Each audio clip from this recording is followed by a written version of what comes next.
Welcome to the Peter Stevens Motorcycles Vic MX Recap Show, presented by MotoCred. Peter Stevens Motorcycles have been supporting grassroots racing for 50 years and continue to do so with the Peter Stevens Victorian Motocross Championship.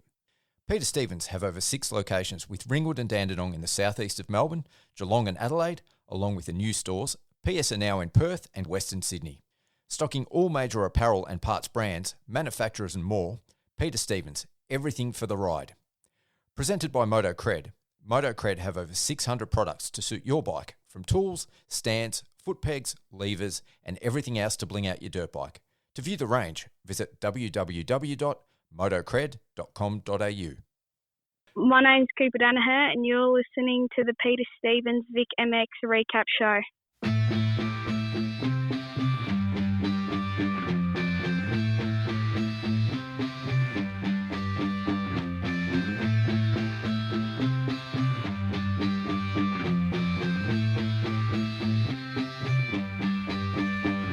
There were times I was lost, dark had fear, couldn't see through the rain. In the end it was clear, hit the fan. I was more than one man who was there to lend a hand. Together we stand, always had my back, my guardian soldier. Team pulled together, united we conquer. Blessed is he who in the name of charity carry me when I'm weak, straight through the valley of darkness. Pitch blackness, the heartless, regardless, fear couldn't part us. Thick and thin, there by my side. At times we collide, but in the end we ride. Thick and thin, there by my side. At times we collide, but in the end we ride. We ride, ride, ride, ride. I am my brother's keeper. Keep on holding strong. United we stand, divided we fall.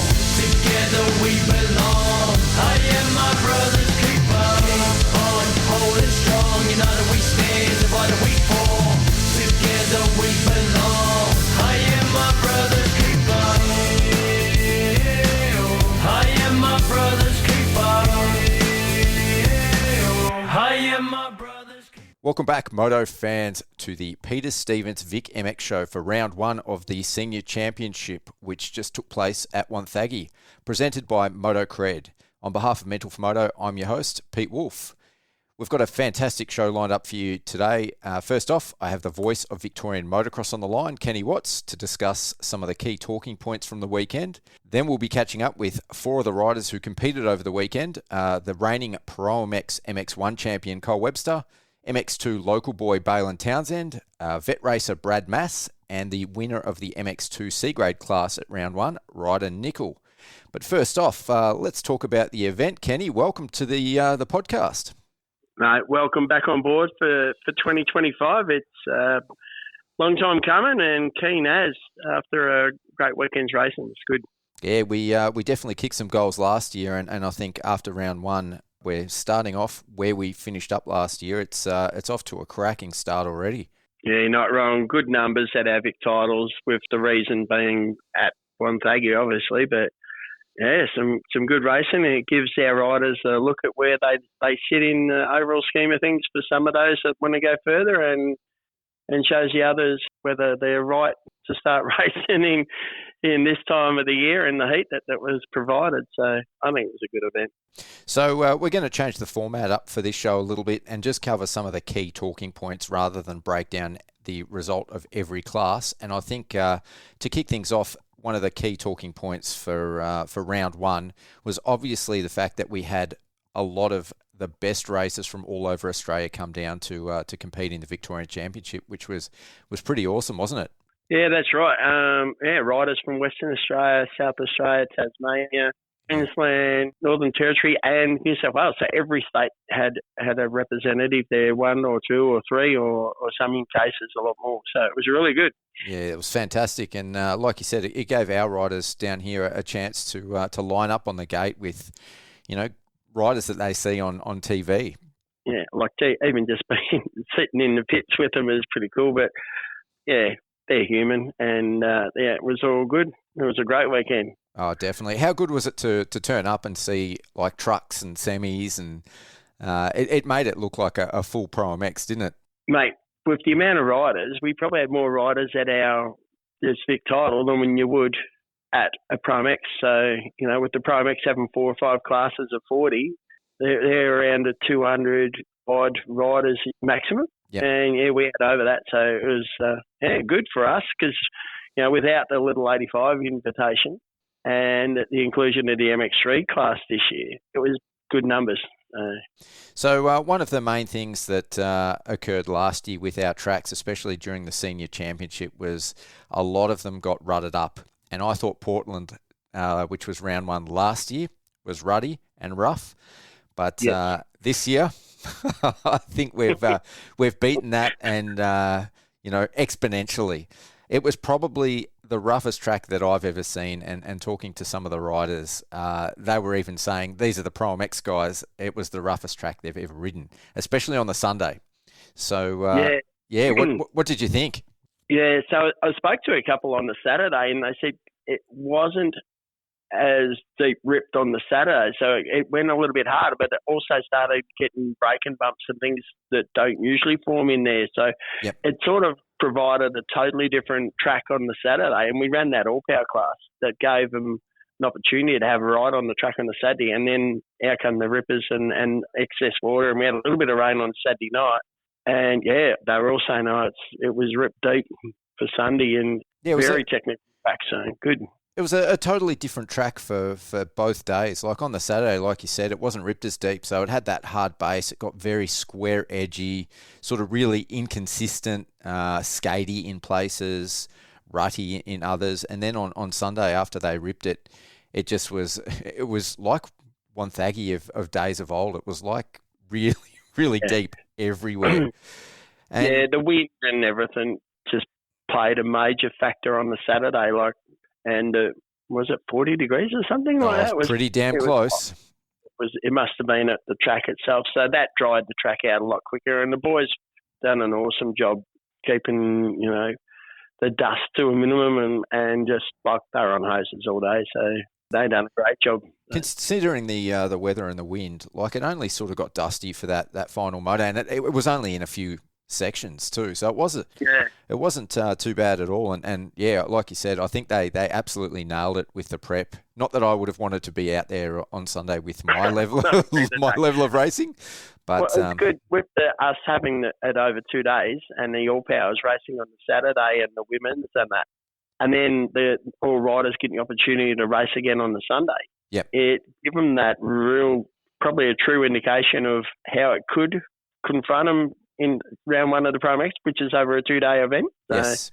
Don't know the format yet. They haven't really indulged a lot in that, but I think with the riders given the opportunity to have 2 dips on the track over 2 different days was probably a winner for us. I think our format worked really good. Yeah, for sure. It was fantastic. And, of course, we had a couple of extra rounds that we don't normally get at the senior Vics, being the 85s on the Saturday, which was an invitational in preparation for them racing at the ProMX at round 1, and also the MX3 class, which is going to be a qualifier for the MXGP. But with all those classes and all those riders and guys like Webster, Beaton, Clout, Kurt Gibbs, Brodie Connolly, the Kingsford brothers all racing on the Saturday as well, I think that really changed how the track formed up.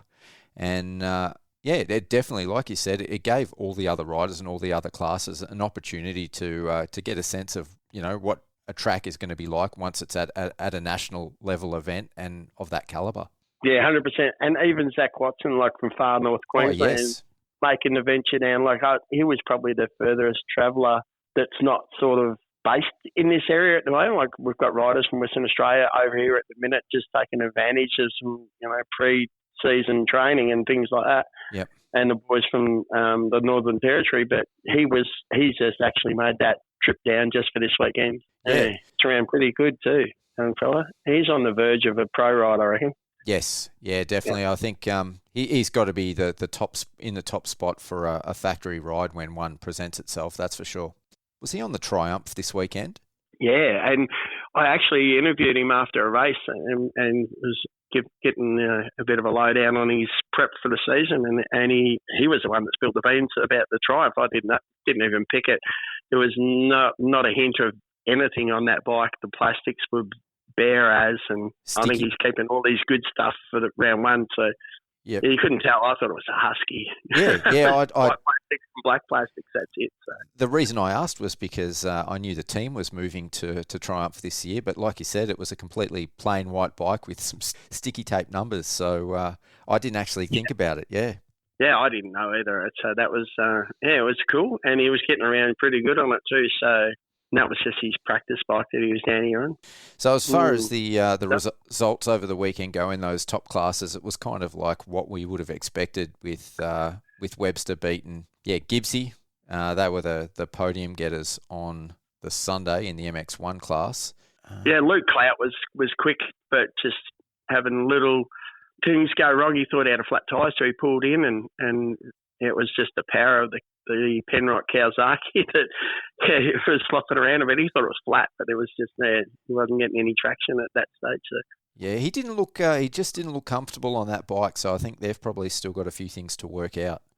Yeah, they all said, every one of them you spoke to said, we're still just, knuckling things down. Yeah, Jed's mentioned it, Kyle mentioned it, they all did. So. Yeah. And some of our riders too down here in Victoria, all new riders on some new bikes and things like that, was pretty cool. Yeah, definitely. So out of Webster and Beaton, what were your thoughts on those two? Because to me, there wasn't much separating those guys. And even though Webster got the top spot at the end of the weekend, it looked to me like whoever was going to win the race between those two came down to whoever got the start. That's exactly how I seen that too. They those that got a good start. I think Kyle got a bad start in one race and come back. That might have been on Saturday, but Sunday he was on fire. Yep.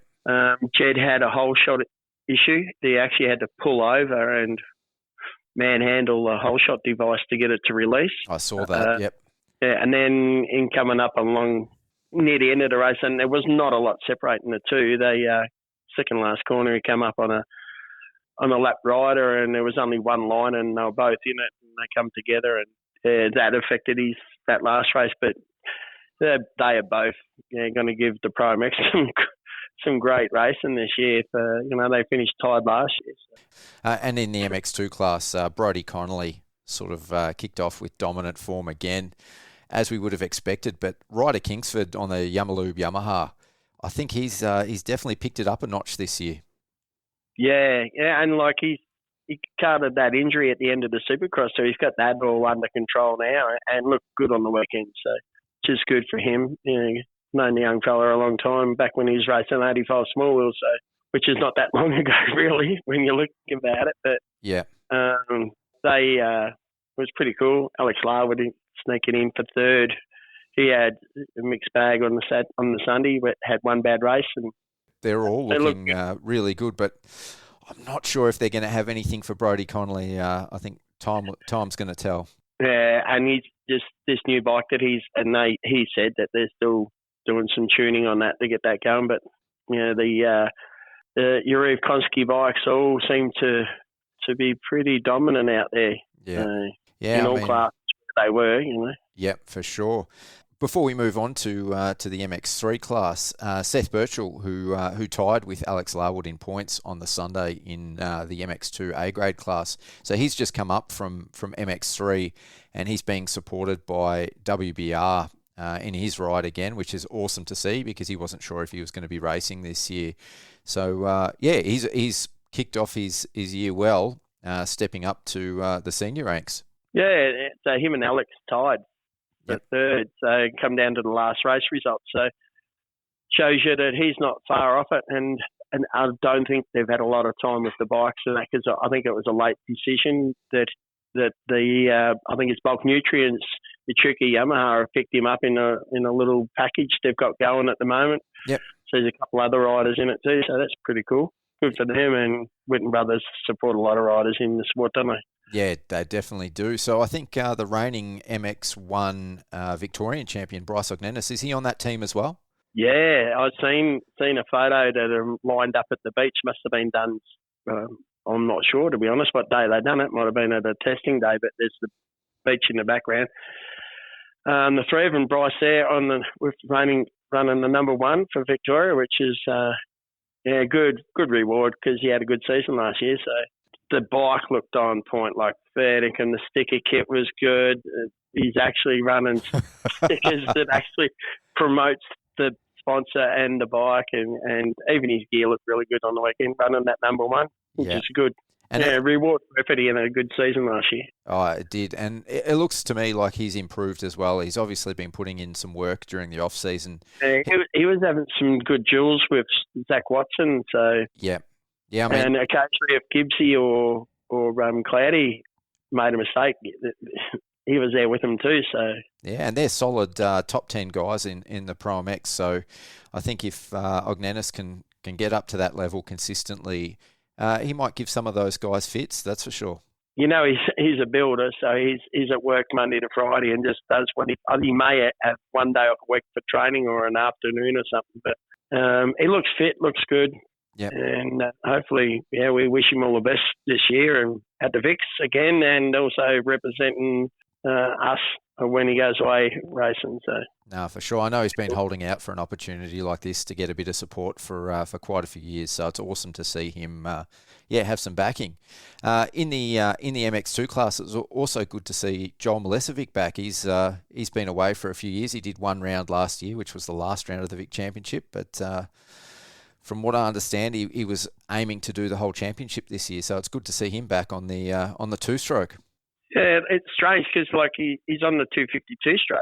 And he come and raced the Vics last year on a borrowed 450 and dominated. So yeah, just his preference, I think. But he was around running around inside the top 10. I think he pulled in one race, so he DNF one race, but otherwise he was.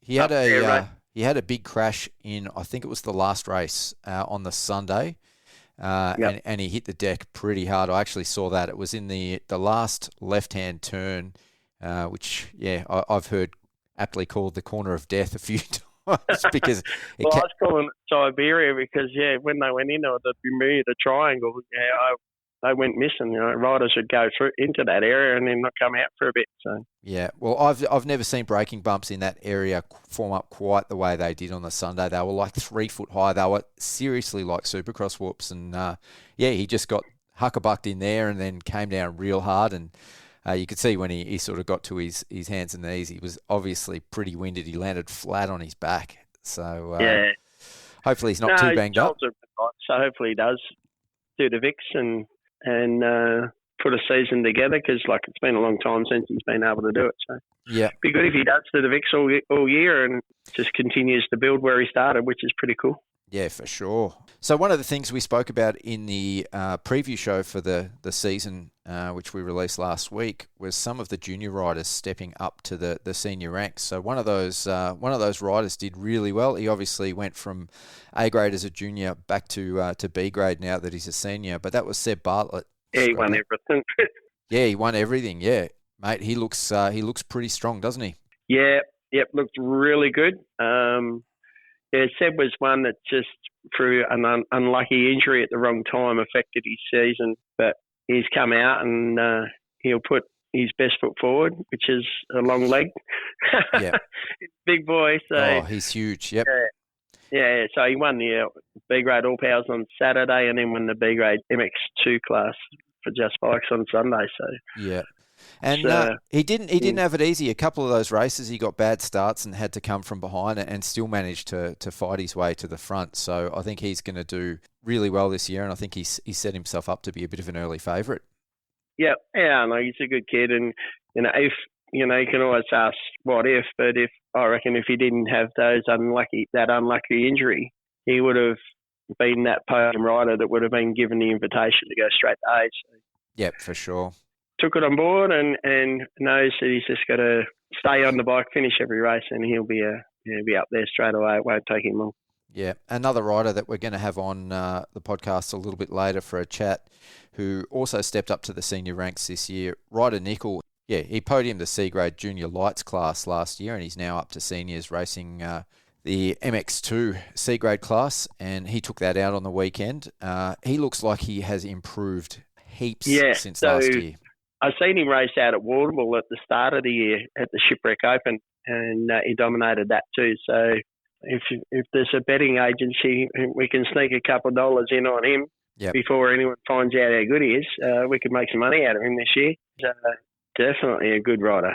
He's a second generational rider. So I raced against his dad when I was 11 or 12 years old, and his dad is no slouch on a dirt bike even now, though he's stepped away from strapping the boots on. And his uncle, Justin, so Darren is his dad and Justin is his uncle, and they can both ride dirt bikes very, very well and have had quite a bit of success in their own careers, respectively. Yeah, for the dominance that he showed late last year, like you're wondering where he went missing for a few, like his junior career, because he's finished it off well. Yes, yep. But he finished off in C grade, so you're wondering where he'd been prior to that. May have just done local Gippy regions and things like that, and not done the Vics. I'm not sure, but he done the Vics last year and done really good in it, so that's cool. Yeah, he might just be a bit of a late bloomer, I think.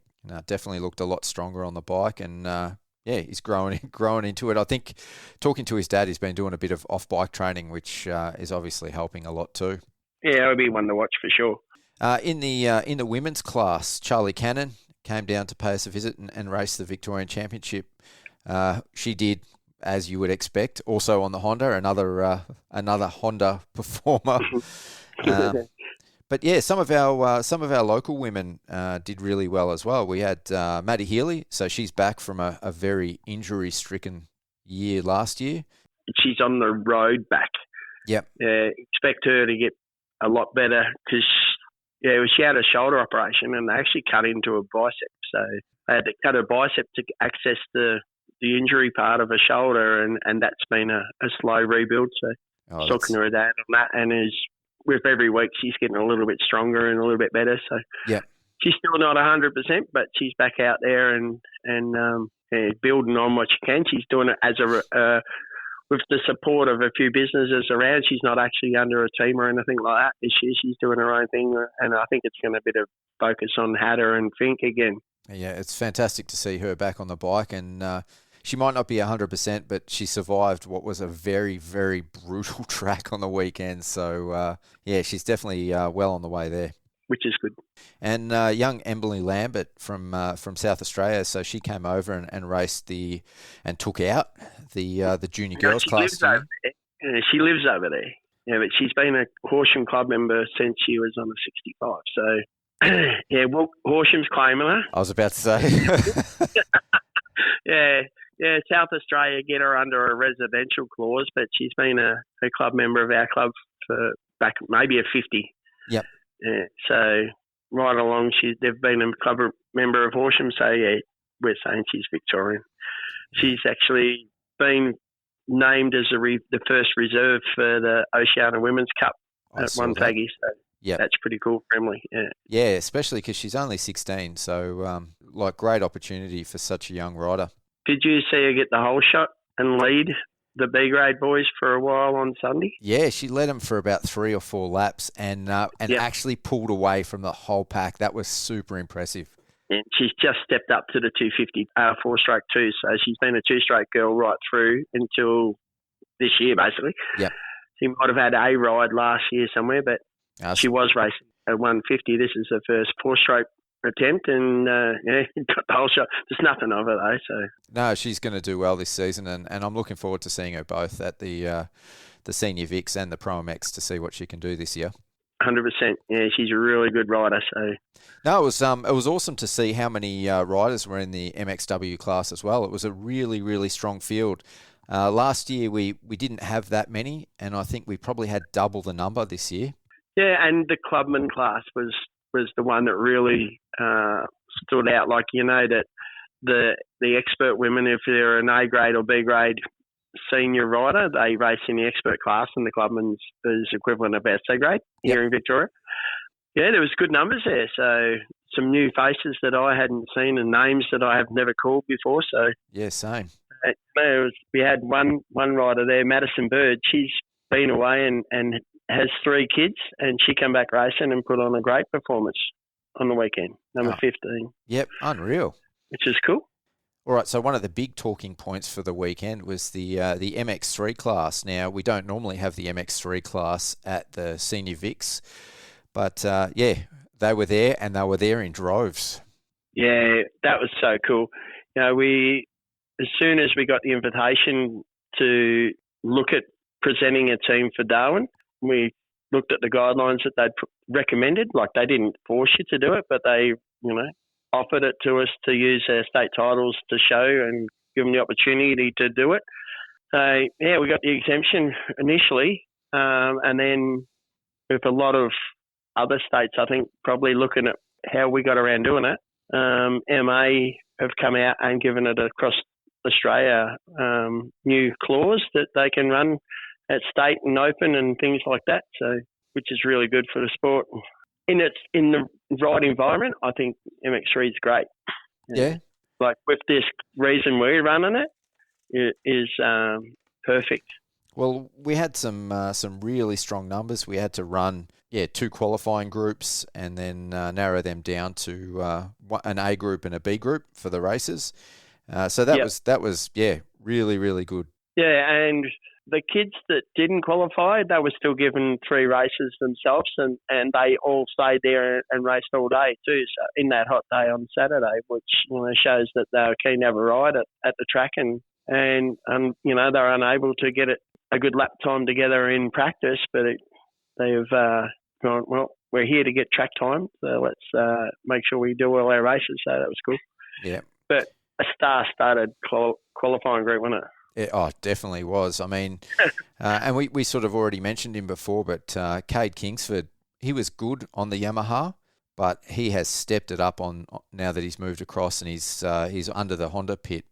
Mate, that was a surprise. I didn't know that he had done that. So seeing him out there and calling it was like, wow, because they've separated the 2 brothers. One's on Yami, one's on Honda now. So probably a little bit awkward for the family.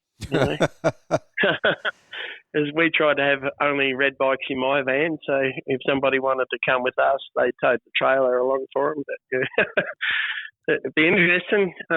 He just looked so good on that. He did, yeah, definitely. Just looked so strong. Yep. For everybody, all 4 Hondas look good out there. Yep. The Hondas that were out there all look good. Yeah, Jet Alsop, he's on a red bike now as well. He's on a Honda. Yeah. He finished up with a second in the last moto. Jumped the gun for the old KTM connection, and then hang on a minute, that's not right. Go back and have a look at the program. Yeah. Yeah, that's cool. He was looking pretty good. Our own young fella on the Honda, Caden Strode. Yeah, I was just about to mention him. Yep. Strode put a really good effort up this weekend. I reckon it'll look really good and looks promising for him for the Nationals. So I think this is going to be his year.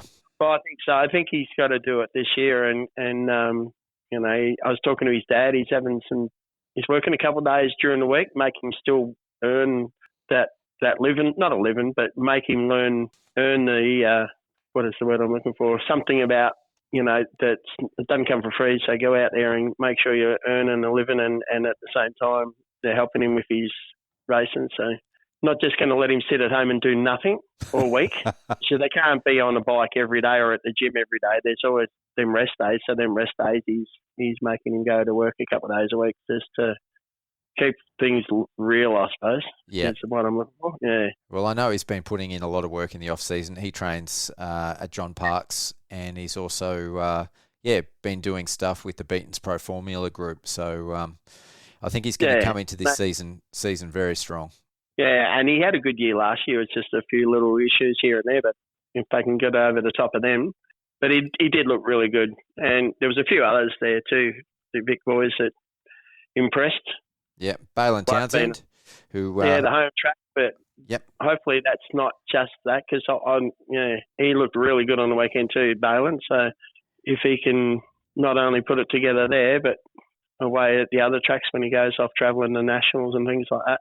Yeah, one thing that I think is the question for these guys, because Baylin also trains on the Beaton's Pro Formula program. They do obviously a lot of training at Wonthaggi, and so they're very good on those sandy, loamy tracks. And in the ProMX last year, they all did very, very well, these young guys, on the sandy, loamy tracks on the national circuit, but they struggled a little bit when it got to the clay tracks. So I'll be looking to see how they go this year on those in those conditions. You've got the inside scoop on this, Pete, because you've had them out at your track a few times out at PBI.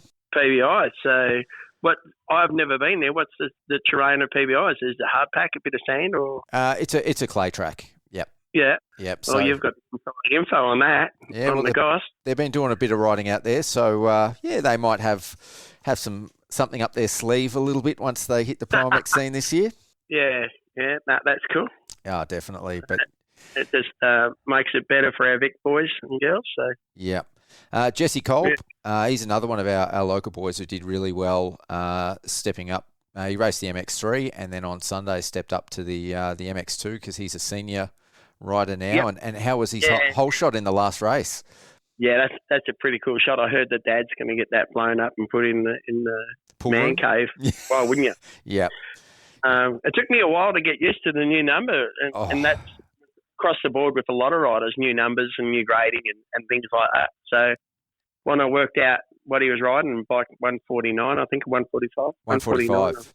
Yeah, 145, sorry. It took me a little while to work that out because that MX3 class started off, there was 60 riders. I was continually searching for numbers and names to try and put them together, and then after a while I worked it out. But yeah, he looked all right there, a top 10 on the Saturday and up there on Sunday too. So Yeah. I really struggled with all the juniors coming up and riders going from C grade to B grade or B grade to A grade and getting new numbers because I was out there. I had quite an extensive list of riders to photograph this weekend, and it took a little bit of getting used to because I'm used to seeing a certain gear set, a certain bike color, and a certain number. And then there was a couple of motos where I was probably 5 or 10 minutes into the moto, and I was like, "Oh, I'm meant to be shooting that. That's who that rider is." So it caught me out a few times. One thing that we spoke about when we did the podium interviews with some of those top guys, which I thought was really cool, was the 3-moto format, obviously, that we have at the VIX, but the long motos as well. I think it's a really good stepping stone for a lot of these riders. And, as Mark Hancock said when I had him on the podcast, we've got to start looking at the VIX the same way as we look at the national circuit. Like, it is the pinnacle of the sport in Australia. It's the best of the best that we want at these events, and I thought the moto format, especially as the grading got higher, really starts to prepare these guys for the ProMX level races. Does MX2 at Nationals get 25s, or is it 125 and 120? No, I think they're 20-minute motos for MX2. Only two 20-minute motos plus lap. Yes. And what's MX1 at Nationals? 25 plus 1.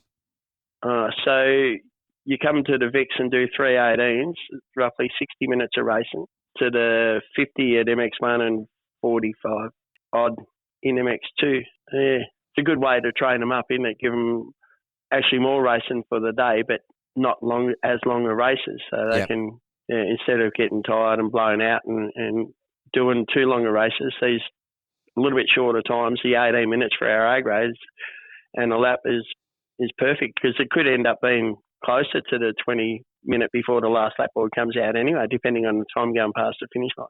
Oh, for sure. And, like we sort of said, that the track forms up differently when we have these longer motos and these higher caliber riders. And I think it starts to ingrain the importance for these younger guys that are stepping up, that they have to look for, different lines, because when the tracks get as beat up as they do on the weekend, you can't just ride, the same line over and over. You've actually got to look for better lines and new lines and smoother lines. Otherwise, I think you're going to have a pretty hard day in the office. Yeah, no, I think the format we've got works with the All Powers and the ladies and the vets on the Saturday, and this year with the MX3 and the All Powers, and then on the Sunday, the MX1 and MX2 graded classes. So spread the weekend out pretty good. So. With the Saturday, how we mixed the B and the C All Powers and the 50-plus vets and the MXW class and the 30 and 40 vets, is that something we're going to be looking to do all season long? It come down to numbers. We had too many numbers with trying to get with that MX3 class. It sort of put us in a jam there a little bit because we hadn't really catered for that. Yep. And I think the aim is that we do the under 40 vets together, the expert and clubman. Yes. And then the over 40s and the 50s vets, which how cool were the numbers? Yeah. In the over 50 vets, that was a great roll-up for the first time we've introduced the over 50s, which in a long time. Yep. And it was great numbers. And some really good caliber riders out there too. Yeah, and you can do a double gate drop and let the 40s go first, and then the 50s sneak out just after them. And by the time the leading 40 riders come around, they spread out a little bit. So, but we just didn't have the time this weekend. The schedule and that was just hacked up just to try and get through the day with what we had. So. Yeah, I must admit, I wasn't a fan of the split gate drop, especially when we had such a big set of numbers, because I can tell you, being out on the track, there was a lot of riders getting quite irate at trying to make their way through. I actually spoke to Hancock about it, and I know that's part of racing. But in your experience, I think that could have been alleviated with a single gate drop. The faster ones go out to the front. The problem is when you've got the classes that we had and the experts and the clubmen, you could have run them as together, but it was the first race for some of them, and to be at that level racing around, because some of our clubmen riders have been in clubmen their whole life. Yes. So they turn 30 and go, I'm in the vets, and now we've got to race. Ali Kent was back racing on the weekend, and Raymond Cole. But both boys took off and went to a wedding and missed the last round of racing altogether. But they were flying, and then they backed it up and raced A-grade MX1 on the Sunday. So that's showing you the level that those riders are still at. Yes, yep. Yeah, you just try not to affect their, most people say the first corner can win or lose a race for you. Just don't want to, where possible, affect somebody's championship and you're not in the right class with them either. That's just the spin-off, of doing it. We didn't do it last year. It was just something we put in place this year. So. Yeah. Well, for this round, it doesn't mean it's going to be in there permanently, but, we had clubman ladies and the over 50 vets out there. And once they got going, there was some really great battles. It's not too bad. And Charlie Cannon's lapping everybody, and you've got the leading over 50 vet rider, I can't think of his name. He was flying. The bloke in second, Lance Bell, I've never seen him race a bike, and he's jumping everything out there. His son races, but that was the first time I'd seen him actually have a dip at a Vic title. So yeah, Adam White, he was out there. He was the one. He was quick, very, very quick. Yeah, he's a very smooth rider, and his daughter was racing as well, Claire. So yes, yeah, I called her name, but I didn't know the connection. But, and Paul Adams on his Stark Varg, getting a couple of hole shots out there as well. And he does it Paul's a good starter, regardless of whether you've got him on a KTM 450 or now Triumph or the Stark Varg. He's able to get a good start. Yep. But his effort to what he puts into racing now is focused on the race teams and his business that he's got and everything else. So him going out there and getting 3 or 4 good laps in it, and then he runs out of puff a little bit, but he still enjoys the sport. He actually helped out on Sunday as an official. Yes, I saw him out there. All right. Well, I think that pretty much covers most of the main talking points for round one. So after this, we're heading off. We're going to have a fairly similar format for the next senior round, which isn't until May out at Traralgon. So I'm going to ask, when we get Cole on the line, I'm going to see what their plan is, whether it's to race these first 2 rounds or race the rest of the championship. But I invite him to the lot, so it'll be interesting to say what he says. Yeah. Some people go, when to be out on track with that caliber of rider is to be on the gate. Yeah, it's an honour. To be with. Yeah, for sure. I had the honour of interviewing him at the end of his first race, so I was pumped. Yeah, so they'll be taking off at Traralgon for the next senior round, which will be fantastic. And same sort of thing, we've got the Vic round, and then about a month later, we've got the ProMX out there, and they're going to be making a few track changes, or they're working on a few track changes at the moment. So they'll be well and truly ready by the time the Vic's rolls around. And Yeah, our first junior round kicks off the last week of March in Portland, so I'm really keen to see how that's going to shape up. Yeah, out at Hayward, yeah. So for Portland Club, so yep, we're going to make sure the new listeners know where they're going. I remember once a friend of mine said, "Kenny, I can't find the track." I said, "Where are you?" He said, "I'm in Portland." I said, "No, it's back in Hayward." And he goes, "Oh, I drove past that." Yeah. Yeah. No. But anyway, thanks very much, Whoopi. All the best with the rest of the riders tonight.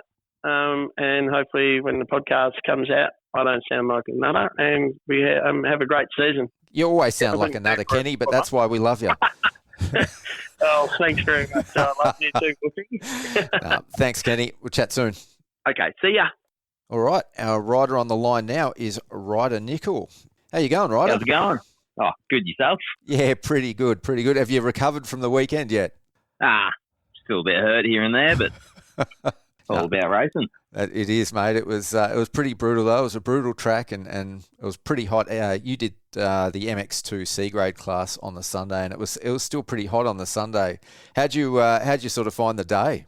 Oh, found it all right. Besides track getting cut up as it went on, and then the heat was just another thing to it. Made it super rough for me. Yeah, I think we still got up over 30, which is they're hard conditions to race in, aren't they? Yeah, well, just sweat everywhere. It just kills you. Yeah. Before we get into the racing a little bit, tell us a little bit about yourself. Well, this is my second year of racing Vic titles. Last year was juniors and got third overall in C grade, so I was quite happy with that. And now finally started seniors racing with the big boys.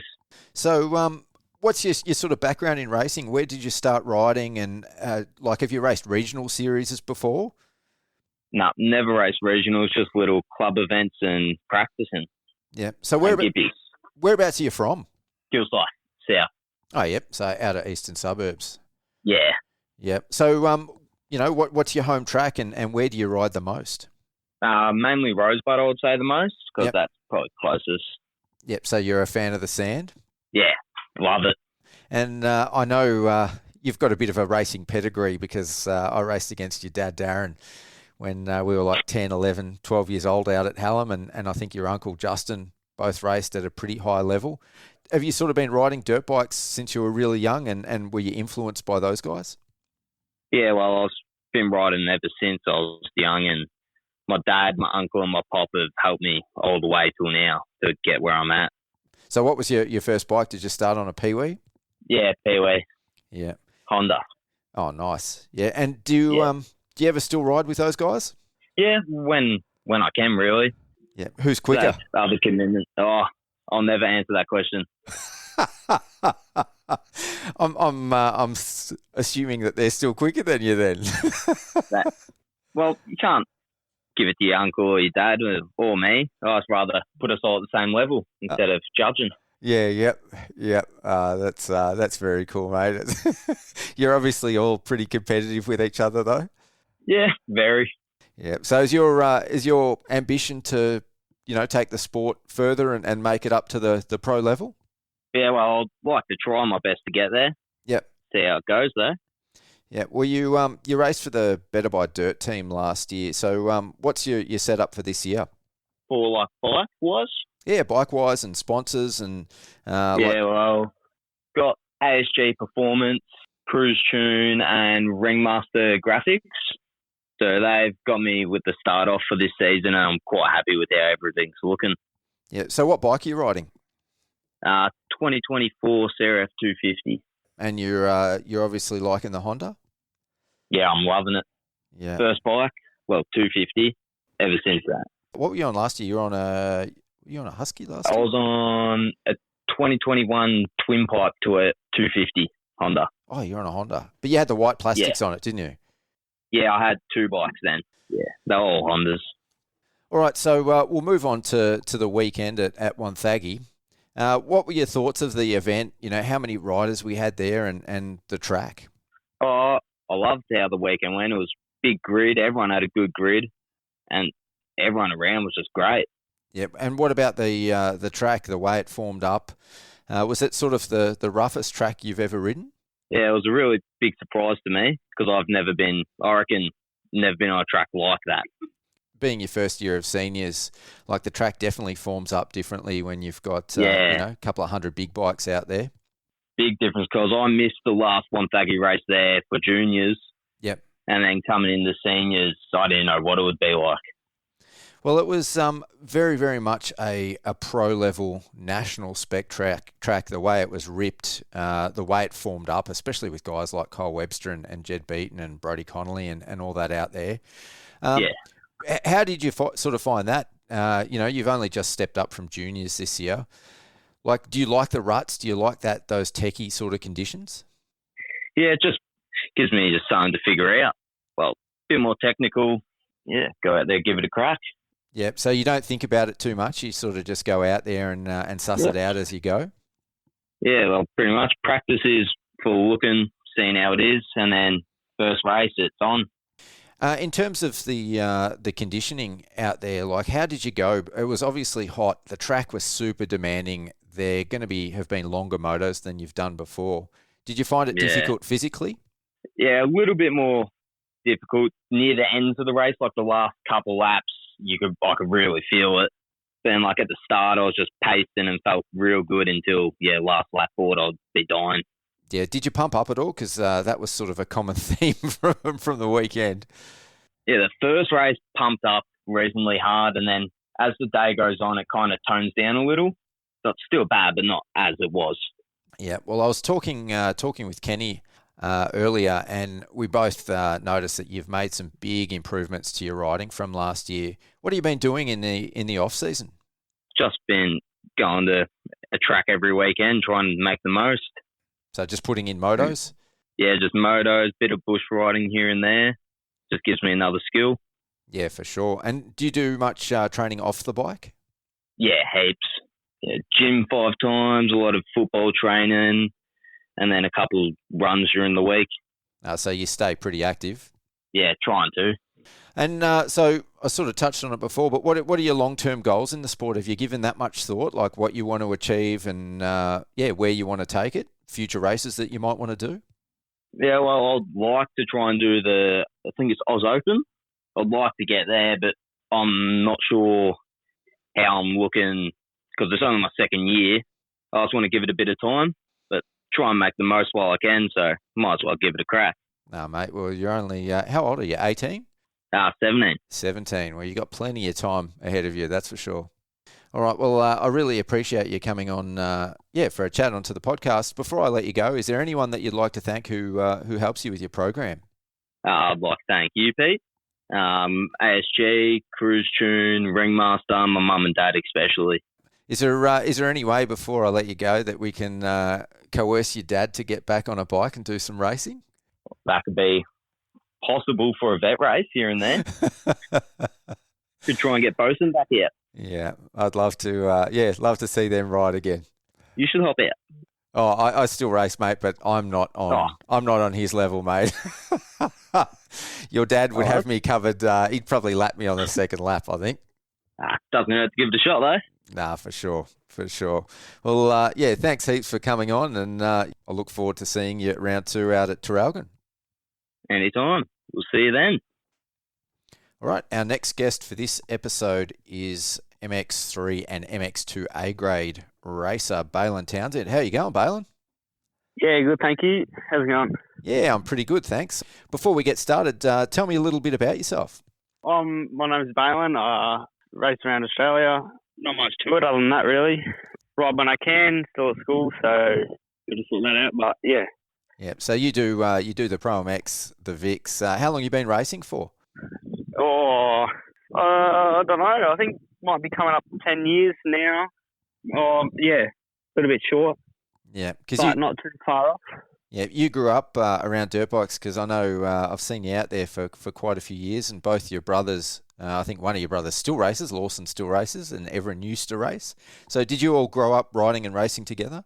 Yeah, well, we're pretty slow to it. I think it must have been the end of year 3 for me, and we went to outdoor club champs, and that's kind of the first race and where it started for the 3 of us. And did you just catch the bug? Yeah. Well, there's good people there, so you go out and you go racing with the same people every weekend. It's a holiday. Sometimes it becomes a holiday, really. You're hanging out with people you like to hang out with.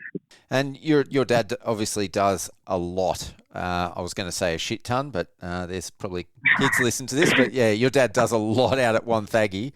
Did he race dirt bikes or ride dirt bikes as a kid? Like, how did it all come about? Yeah, well, he not really as a kid, but once he was 18 and had enough money, he went and bought himself a KTM 360 or whatever. I don't know what it was back some then. old bike.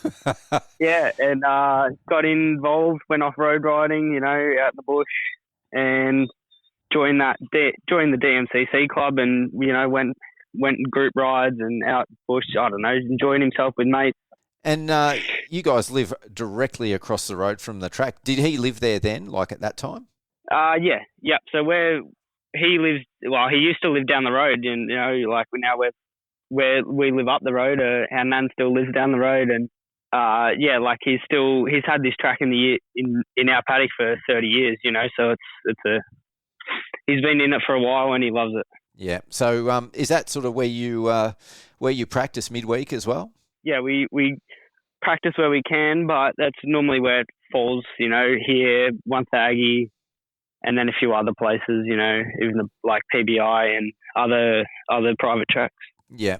So this year, as I sort of said in the intro, you're racing MX3 in the ProMX level, and at the Victorian Championships, you're racing the MX2 A grade classes.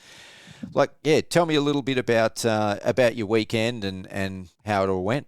I was a little bit crook on Friday, so I didn't really get much sleep, and that wasn't a very good start for my weekend from there, really. So just had to hold it together, try and not crash, and I kind of half done it. I surprised myself a little bit with my riding, but I crashed 4 out of 6 motos, DNF1 moto, so you got to just look at the positives after a weekend like that. And yet you definitely had a couple of close saves as well, I saw. Yes, yeah. Yeah, managed to catch a couple of them on the old camera. Yeah. So we'll start off just with the MX3 class on the Saturday. It was a massive class. We've obviously got the ProMX out there in about a month's time. What were your sort of thoughts? You've raced MX3 at the ProMX level. What was your thoughts on the MX3 class at the Vics on Saturday? I thought it was quite good. I really liked the qualifying, and the gate pick the whole day. Like nothing changed. Like you get to bank off that, even when you crash and when you have a DNF. But yep. It was good. It was quite 3 motos kind of drags out a little bit sometimes, but it's all gate drops and it's all useful. And what about how the track formed up on Saturday? On Saturday wasn't quite shallow on Saturday. There wasn't much water wasn't ripped real deep, so it was quite shallow. Then bumps weren't rolling and they weren't very deep, so it wasn't rough, but it was still a great racetrack. Like we had riders come in from all over Australia, and including quite a lot that raced the ProMX Championship. Did that give you a bit of an indicator as to where you're at and what you need to work on, for the year ahead?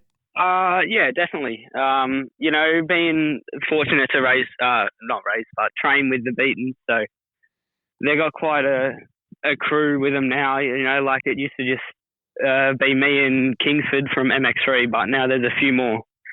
So I can kind of judge myself when we train, but yeah, even you never really know until you get to a race and everything kind of, everyone finds their spot. So, how did your races go in the MX3, apart from having a few tip-overs? Did you end up sort of where you wanted for the weekend?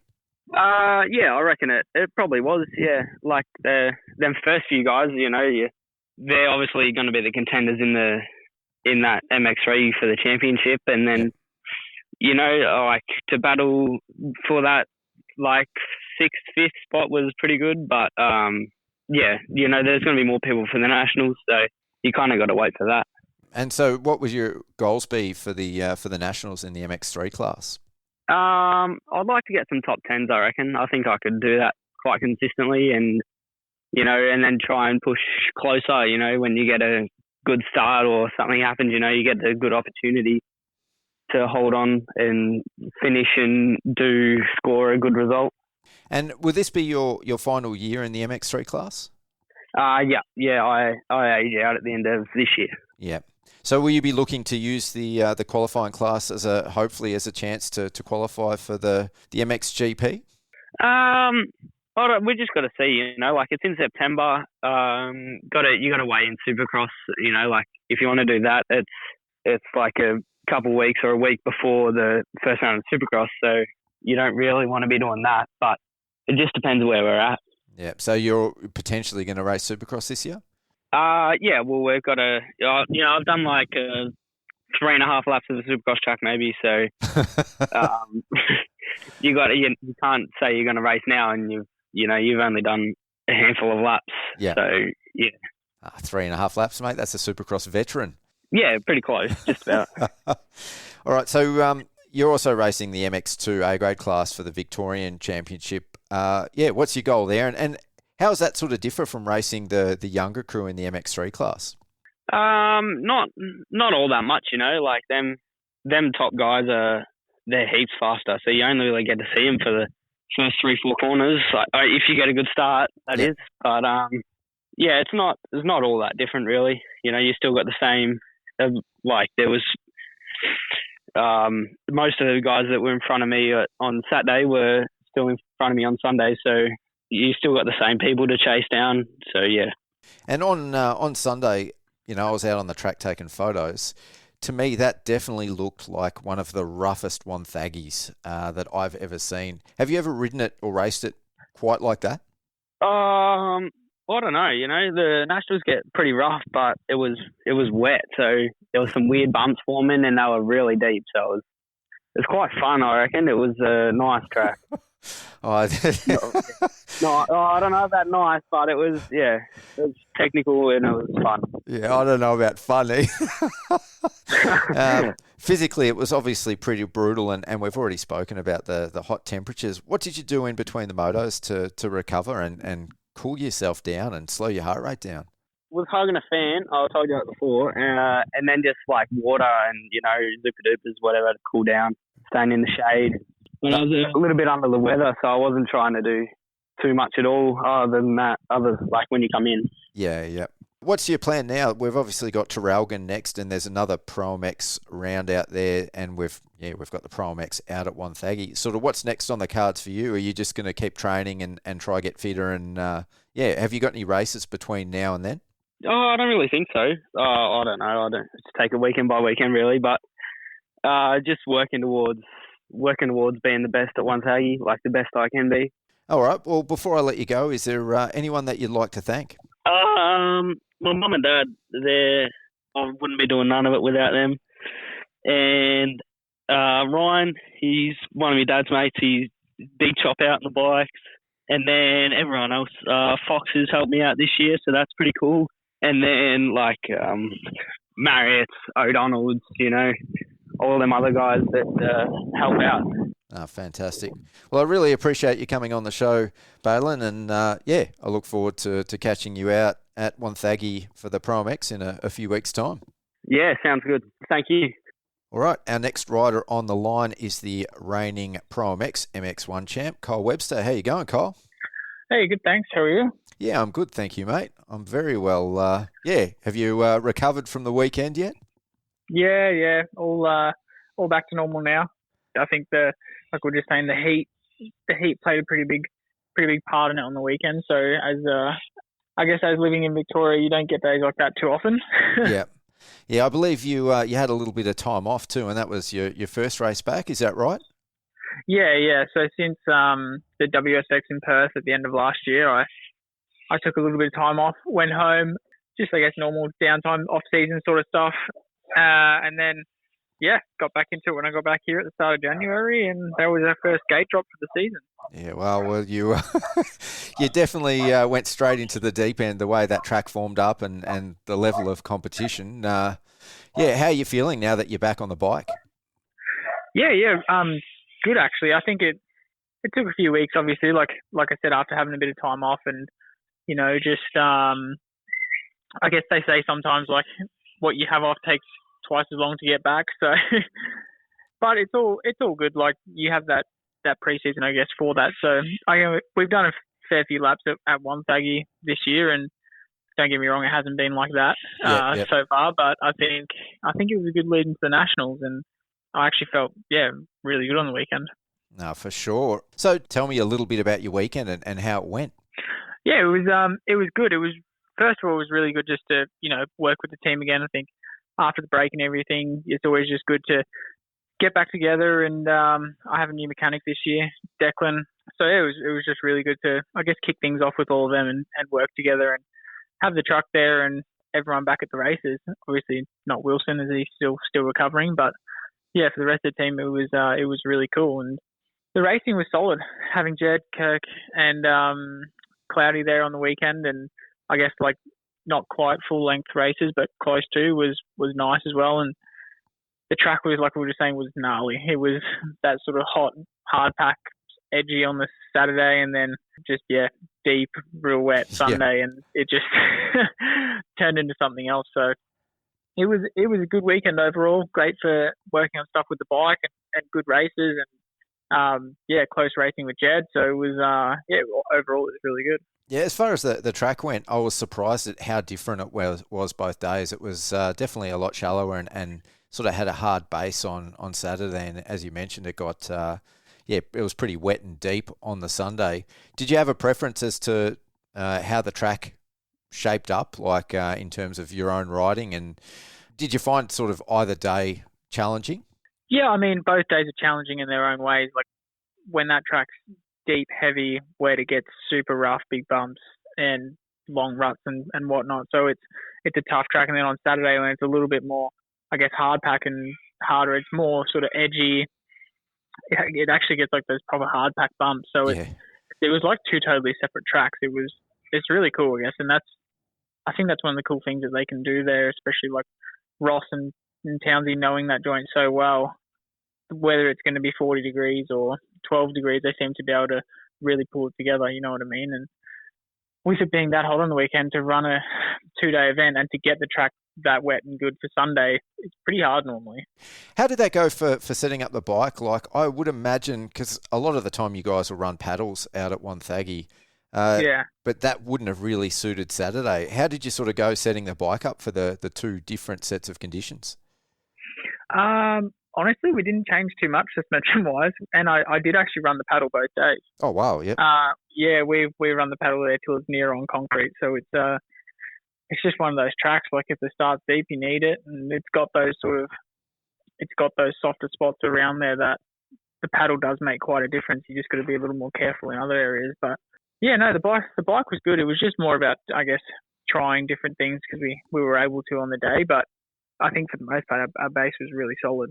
And how are you sort of feeling coming into the ProMX season this year? Like watching you guys race out on the weekend, yourself and Jed seem very close in speed, and it looked a lot like it came down to starts. How are you sort of feeling for the year ahead?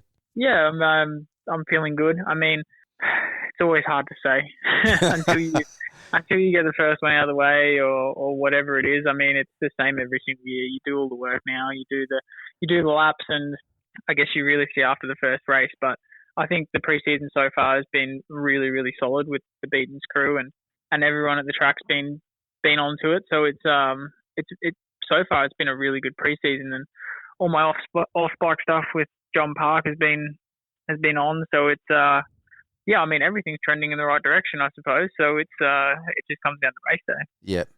Well, when it came down to sort of battling, or at least you're sort of controlling the lead on the weekend, it looked like you were able to push when you wanted to. When it comes like to attacking the track, especially when it's that rough, what sort of things are going through your head?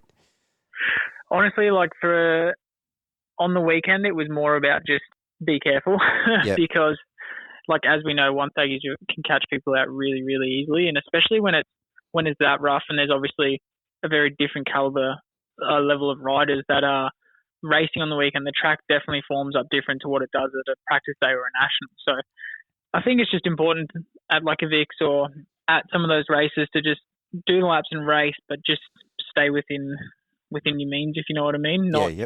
Not go over the top. There's not a whole heap on the line there. So it's just a matter of, I guess, staying within that comfort zone, but also pushing the boundaries when you really, really need to. But yeah, nothing over the top. But I think I sort of said to someone, like, the track on the weekend was almost like the slower you can ride it, the faster it is.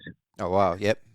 If you get what I mean, without pushing 200% because of how rough and gnarly it was. Yeah. Well, I mean, as a layman, like, watching you guys race, it looked like you were pushing compared to everyone else. Like, everyone else that I spoke to sort of felt within themselves like they weren't riding really well, and they were all struggling. They were all getting arm pumped. But, amongst yourself, Jed, Kurt Gibbs, and even Cloudy when he was, having a crack, you guys all looked like you were pushing. But are you sort of saying that you're actually sort of leaving a little bit in reserve and riding safe?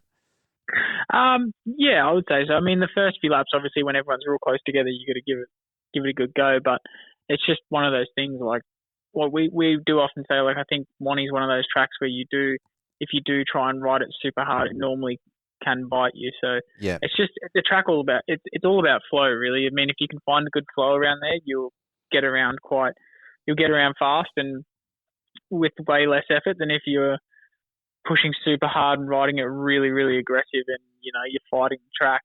It's such a weird track in regards to parts of it's like you've got hard pack, you've got ruts, you've got hard pack ledges, and then on one half of the track you've got massive turning rollers into like a sandy turn that's got big sand rollers. It's so hard to sort of, I guess, adapt to it and also have your bike working perfectly everywhere. So yeah, I think it's one of those tracks that's like that. I mean, it might be different for everybody else, but yeah. Speaking of getting your bike working perfectly, there seems to be a few people that are having challenges with the 2025 CR450, just getting it dialed in. Like, it's obviously a fantastic bike, but watching the way that you were riding this weekend, it looks like you're pretty comfortable. How are you finding the new bike? Yeah. I mean, I really like it. I think it's I think it's a better base than what we started with on the old model in the way of it handling around those sorts of tracks, fast, sort of bumpy, edgy tracks. Whereas I felt like last year we had a bit of obviously the last year's models have been quite front end heavy. Yep. And they could literally turn on a dime. Whereas I feel like this new model's a little more to I guess it just rides with a bit of a lighter front end. It's a little bit harder to turn, but then you gain those benefits of it being heat stir in the bumps and the straight line sort of stuff. So I think that's where I just took a little bit of getting used to it, not being able to just push the front so hard and turn that tight, if you know what I mean. Yes, yeah, of course. But yeah, no, we've just been working on that and getting to a good happy medium, I think. But I mean, after the weekend, I feel like it's in a really good spot, and yeah, I'm stoked on it. Yeah, for sure. If you can get it working in those conditions, you're definitely off to a good start. In terms of the rest of the Victorian Motocross Championship, I have heard that there's going to be quite a lot of riders doing at least the second round at Traralgon, because that's the same sort of setup where we've got a ProMX at Traralgon about a month later after the Victorian Championship. Is there, what's your plans, and is there any chance we might actually see you doing the rest of the championship? I dare say we'll do the one in Traralgon. I've never actually been there before, so I would definitely like to ride the track if I get the chance to prior to the National. Yep. But as for the rest of them, I'm not 100% sure, to be honest. I've kind of got to go, I guess, through the team a little bit and what races we pick and choose to do throughout the year, of course, away from the National. So, yeah, I'm not too sure, but I dare say we'll do the second round of Traralgon. Yeah. Well, I know, talking to you previously, you like the sand tracks, and Traralgon is definitely, it's a sand track. It's not super deep normally, but I think they're going to rip it super deep for the ProMX, and I've heard they're doing some work out there to beef it up a lot and make it a bit wider and beef up the jumps. So I'm surprised. That'd be good. Yeah, I'm surprised living out this way that you've never ridden or raced out there. I know. I haven't been to quite a few of them, actually. I think I've only been to Wonthaggi, Carnbarra, and I've been to Blue Rock once. Yeah. So, yeah, I don't know. I guess it's sort of hard sometimes, like with the tracks that we ride on Ross's program. It's, we got such a good thing going with all of that. So we sort of just stick to the tracks we ride, and the races that we do, yeah, I am keen to go out there though. Yeah, for sure. And obviously you grew up racing in West Australia, so you didn't grow up in the Gippsland area. No, yeah, I was a fair way away. Yeah. Yeah, just a little bit. All right, before I let you go, I just wanted to ask you just quickly, like, what was it like last year coming off, you won a ProMX championship and then you capped that off with a win at the Motocross of Nations, the first ever win for Australia with arguably, two of the other best riders that the country's ever produced. Yeah, what was that like last year, and how are you feeling about all those accomplishments now? Oh, it was it was really, really cool. I mean, it's kind of like one of those things that just goes by like a click of the fingers. Unfortunately, I guess it's one of those things in sports. Like, you're always kind of looking towards the next goal and whatnot. But it was so cool. I mean, I've always wanted to win like an MX1 championship and be in that moment. And I think unfortunately hurting my hand that weekend at QMP sort of put a dampener on that, because of obviously the day didn't go that well. And then after that, I was so nervous about what was going to happen to Nations and getting it all organised. But I think like once I got through all of that and we went to Madeley, raced there, we won, that was unbelievable. Sort of like that next week or so when I came home, it all sort of sunk in a little bit, that whole kind of 2-month period. And yeah, it was really, really cool. Even now, so like I look at the jersey and whatnot on the wall, and like it was such a good time. So I think it's one of those things. It'll be a hard feeling to beat, obviously. And you always want to win more races and more championships, but I think that just that combination of those sort of few months was just unbelievable, really. Oh, I bet. Well, I hope you can back it up with another successful year. It was really cool seeing you guys out there, riders of your caliber racing the Victorian Motocross Championship. I think, you bring a lot to the event, whether you're doing just the one round or the whole championship. And yeah, I look forward to seeing you at Wonthaggi for the ProMX and Traralgon for the round 2 of the Victorian Senior Motocross Championship. Yeah, no, thank you. I look forward to seeing you at Wonthaggi, and I'm looking forward to going to Traralgon. I think it's gonna be cool to ride a new track, and the Vic titles obviously they run a really good show, and we get plenty of racing in over the weekend. So I think it's such a good benefit. I think I said that on the weekend. Like, it's not very often you can go to a race and you get 6 20-minute races over a weekend, unless you're doing the nationals, I suppose. Yeah. Yeah, well, apart from the format, the 3 races versus 2 races, you're getting the same amount of track time, which, it sort of has to prepare you reasonably well for the ProMX. Yeah, definitely. It's really good. Well, thanks for coming on the podcast, Cole. It's always great having you on, and I'll look forward to seeing you very soon. Thanks for having me. All right, and our final guest for this episode of the Peter Stevens Vic MX show is veteran rider Brad Mass. How you going, Brad? I'm still pretty tender, but I'm slowly getting there. I had all the previous guests; they were all younger riders. So I feel I can be a little bit more candid with you. Because, yeah, they bounce back a bit quicker. Yeah, and they kind of brush it off a little bit how brutal the track was. Oh, it was pretty good. It wasn't too hard. And I was like, looking at the track, it was pretty gnarly, wasn't it? Oh man, like when you watch Carl Webster out there, I'm like, man, he must be on a different track than I'm riding, because he makes it look smooth. And then I go out there and some of the braking bumps are, knee deep. And I'm like, wow, how did they get over that? Well, Kyle was actually the guest we had on before you, and he actually wasn't saying that it was easy. He was saying the track was pretty rough. So that does make me feel better. Yeah. And I think he pulled up a little bit rough too, like took a little bit to bounce back. So I think it's good to know that he is human. Yeah, you don't think so when you watch him ride, but I know, right? Yeah, I swear those guys look like they're riding a different track. And they just maintain their pace for 20 minutes, and it's just like, do you guys not get tired? Yeah, the one thing that blows me away, like watching everyone else ride except maybe those top ProMX guys, everyone looked like they're sort of struggling and tiptoeing. I don't know when the track gets that rough how you can still attack it. Like that, for me, yeah, they're just on a different level. Mind-blowing. Yeah. Yeah.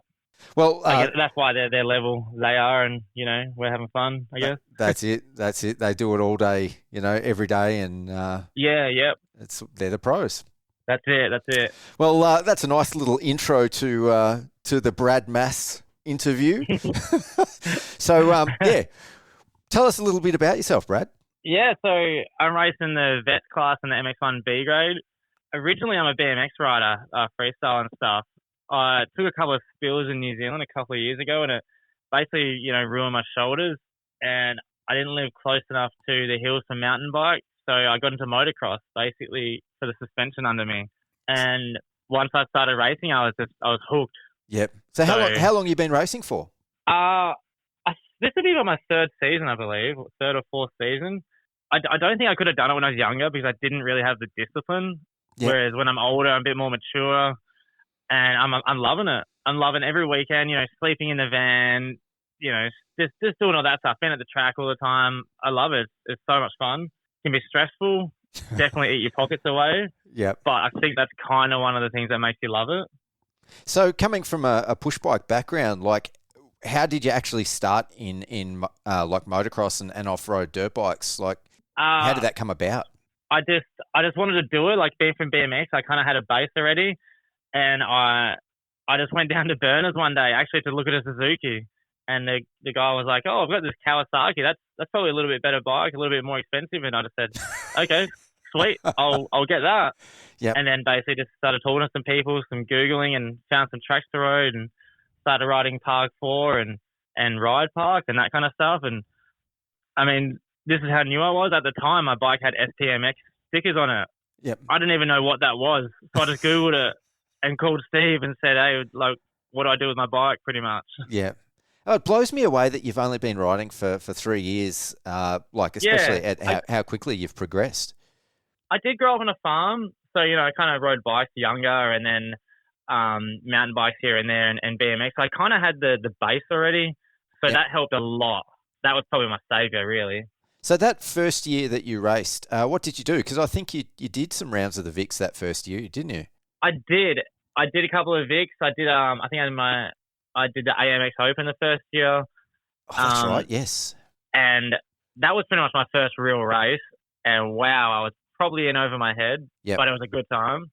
I just didn't know any different. I just thought this is what racing is. Okay, sweet, and went for it.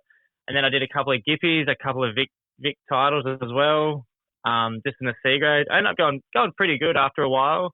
Like, riding is one thing. Doing gate starts and stuff like that is a whole nother ball game. It's so intimidating to, your first race is so scary, just knowing there's a bunch of bikes all going for one corner, and you see it on TV and everything. But when you do it, oh man, your heart rate just goes through the roof.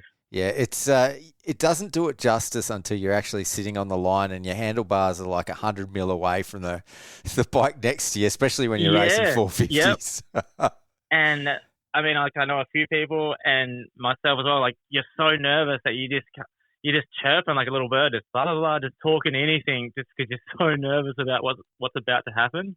It's like no other feeling. Oh, definitely. And man, I know, I don't know about you, but I love the starts. Like, for me, that's one of my favorite parts of the race. Oh, it's awesome. As soon as, it's so much can happen. I can't imagine what it's like to, your first ever pro supercross race in America. Like, I can't imagine. How do you even sleep the night before that? Oh, yeah. Yep. Yeah. But I think those guys have got plenty of laps under their belt. And that is true. A lot of gate drops. Yeah, but the other thing with like that sort of level of racing, even when you're talking about ProMX or Aussie Supercross, when everyone's sort of on that same level and there isn't a lot of separation, like heading into that first corner, that has to be, it's not for the faint-hearted. Yeah. It's all or nothing. For sure. Yeah. Yeah. And they got to have a lot of faith in each other and, be able to read the rider next to them and that kind of stuff. Yeah, it's just all commitment. Yeah. So after you did your first year over here in Victoria, you went over to WA for a little while. How did that all come about? So that's a bit of a funny story. A few people know this. I'm not too sure if everyone knows it. Like, I had a partner. She broke up with me. Heartbroken, as people are. I wasn't in a good space for a while, and I kind of wanted to do the trip for a while because I'm born and bred there and my family's there. Oh, okay, yep. And talking to family, and mum basically said, "All right, that's it, you're doing it." And my brother flew over, and we drove from Melbourne to Perth in about 44 hours. It was basically non-stop driving. All we did was stop for fuel and food. And yeah, I was meant to be there for 3 months. I ended up being there for 6 months. Yeah, and did you race over there as well? I did. I ended up getting my WA license, and I joined a couple of clubs over there. I got to do some really, really awesome events. Like the WA race scene is amazing. It was so much fun. They're so isolated from the rest of Australia that I feel like they're a really tight crew, and they hold a lot of their own events that, you know, the rest of Australia doesn't really see as much. Yep. So I got to do Best in the West, which is an event at Bunbury. That was amazing. I got to do Ride for Roo at Manjimup, which is a tribute ride. And then I got to do Manjimup 15,000, which was like all the stories about Manjimup are true. That event is just amazing. Off the hook, it's, you know, you plan all year for that weekend, and then everything goes. And it's like going back to like the late 90s for a weekend, because it's a very country town, and, you know, bikes on the back of utes doing burnouts and stuff like that. It was wild. And so how's that format of racing different to over here in Victoria? I'm not too sure how you say it's different. It's I mean, they're all dirt starts. WA is still using a lot of tear-offs, which actually blew me away. And when I got there, I didn't even have any tear-off goggles, so I had to learn how to do them. They do shootouts as well, where it's like 1 lap sprint races and the top 10 riders advance, and then the top 5 riders advance. I'd never seen one of them before, so that was a do or die 1 lap sprint race, which was really cool. Yeah, other than that, it was, you know, very similar still. Lot more hotter, lot of different type of tracks. Are they all sand? Like, that's sort of the reputation that West Australia gets. A lot of them were sand, but there's still some different other ones. Like Southern Cape, Jingdong, that was like a pea gravelly track, which was really, really scary to ride, because it felt like your bike was just floating across gravel a lot of the time. So, as I sort of said, you've progressed through the sport fairly quickly, especially for a 30-plus vet. Yeah, old guy. Yeah. Do you think that that Western Australian experience has sort of helped you now that you're back racing in Victoria? Oh, definitely. 100%. I got to ride with a lot of the people I grew up with, or a lot of the people back in the day, I knew they rode motocross, so I didn't really have much to do with them. And I got to ride with a lot of them, and it was really, really cool. And I got to go to the old tracks that I heard my friends talk about, and I got to race them. You know, I was a little bit behind the pace for some things, but, you know, like, they have a lot of talent over there, so I kind of glued on a lot of the time. Yep. All right, well, we'll move on to the weekend at Wonthaggi, round 1 of the Peter Stevens Victorian Motocross Championship. So you started on Saturday in the 30 to 40 expert vets, and you ended up with a second place. Tell me about your day though. Like, what was that track like? It was pretty baked. It was like 40 degrees. The heat was that heat really, really rocked me. The track, it was really wet in the morning, so it formed up some really deep ruts, and then just trying to survive the heat, it was brutal. And then, you know, a couple of the really fast vets are right just in front of me. So I kind of, tried to glue onto them. And that was really hard work. Like, maybe just a little bit out of my limit, but close enough for me to keep trying. So really, really good day. The track prep was really good. And you've got guys in that class like Ali Kent and Al Lewis, Ray Cole. Yeah. Yeah, they're awesome riders. Towards the end of the day when it got really rough, I really noticed what they were like. They were kind of gone when it got really rough, where I kind of struggled. And so that was, a good reminder of how good they are and how long they've been doing it for. Yeah, and I mean, they are genuine A-grade riders though. Oh, yeah. Oh, like, they were just gone some sections. How did you find the split starts? It wasn't too bad for me because I was the first gate drop. So in my mind, I was like, oh, well, as soon as the gate drops, take off. Yep. So that wasn't too bad. I was more concentrated on, like, I'm pretty sure Corey Vanderlei, is that his name? Yes, he was I've seen him ride before, and he's really fast. And I was just thinking, maybe try not to let that guy catch up. Yeah, Corey's he's nursing a bit of an injury at the moment. He's done a knee injury. That yeah, no, I'm hoping he's going to be back to full strength for the next round. But yeah, he's again one of those really, really solid vet guys. Yeah. Yep. So how did you find racing the track in those conditions? Did you have to pace yourself, or like did you sort of go all out and then see what you had left towards the end? I did try to pace myself. So I knew the vets was a 12-minute plus a lap, and the B grade the next day was 15 plus a lap. So I was kind of like, you know, you should be able to push for this 12 minutes plus a lap. The one thing I really struggled with was the heat. Yep. You know, as much water as I drank, when you're sitting on that gate, the heat is on you, your bike's warm, so, you know, you've got all your jersey and stuff on and you're just sweating. That was probably one thing I struggled with was the heat.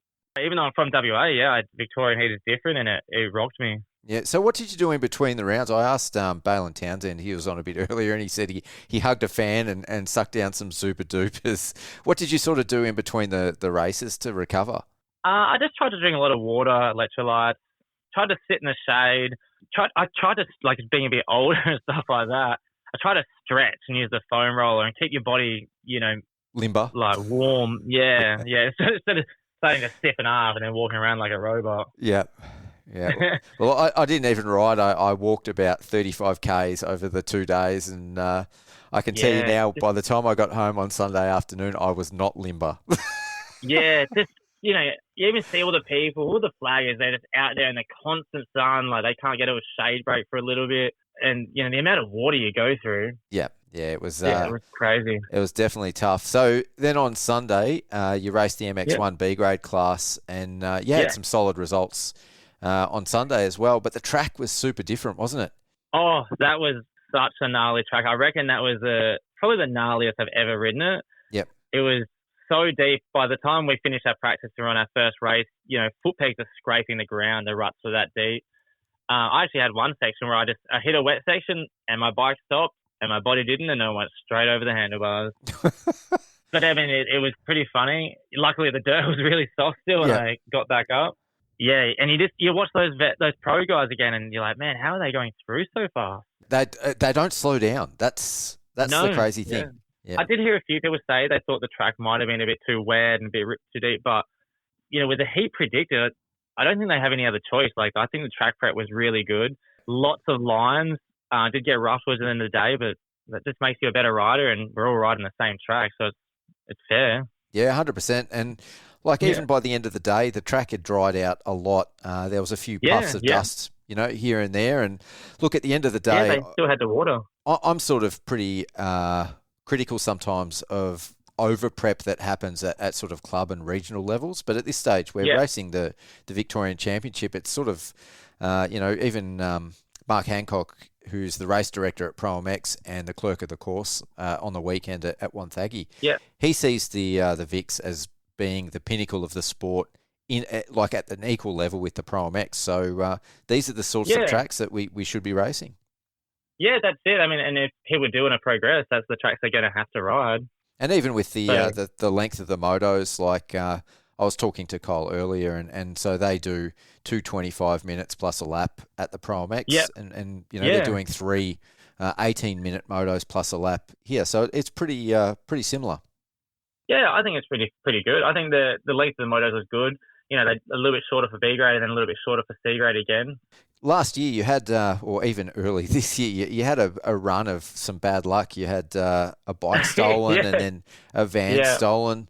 So, how have you sort of come, you know, bouncing back from that? That definitely can't be easy coming into the race season. So last year on the 3rd, my bike was stolen, and this year on the 1st, my van was stolen.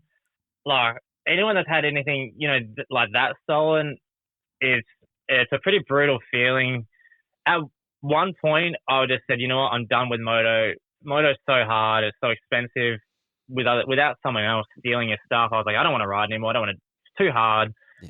Luckily, you know, people like Dean Mosick, Steve Power, like really, really helped me out. My family. Luckily, I've got a really good family. My brother, my parents, my sister. You know, everyone kind of chipped in to help me get back onto it. So, like, a massive shout out to them. Without them, I wouldn't even be riding now, because I was so close to just being like, you know what, I'm done. It's too hard. But now that I'm back on the track, I think it's kind of motivated me a lot, which is really good. Yeah, it sucked for a while. It was just, I don't know, a string of bad luck, and it hit a couple of times. But what do you do, I guess? Yeah, well, I'm you can sit and sulk about it. It's not going to change anything. I'm glad you didn't give it away because I always love seeing you at the races and having a laugh. That's for sure. Yeah, right back at you. Every time I see you I don't know if you see on the jumps. Every time I see you and I'm in the air, I can't help but show off, and I get in trouble for it all the time. Well, I must admit, even when you raced the AMX Open a couple of years ago, I think that was the first time I met you out there. Yeah. You went over it was the start-finish tabletop, and you looked to the side and you waved to me in the air, and I was just blown away. I was standing on that grassy knoll with about 50 other people, and your spatial awareness and your presence to pick out one person and then wave, that blew me away. Yeah. But that's got to come from your freestyle background, surely. Oh, for sure. And my lack of judge of when I should be showing off. So starting in the sport a little bit later, what's your goals? Like, is there something that you want to achieve, or is it just something you want to keep going for as long as you possibly can?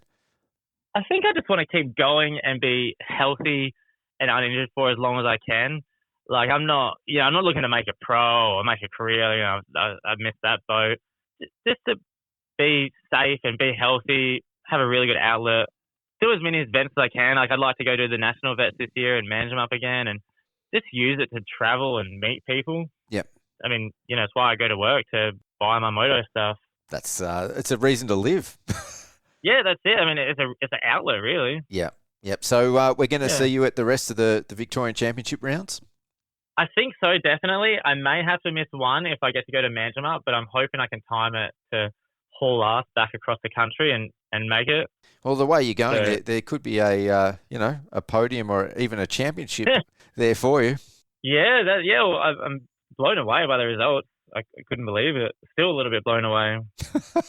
Well, I don't think I'd like to think the tracks aren't going to be quite as technical as they were on the weekend. The rest of them, Traralgon might be, but after that, I think we're we're back to. Yeah, you never know what the Victorian weather's going to do though. So it always throws a spanner in the works. So true.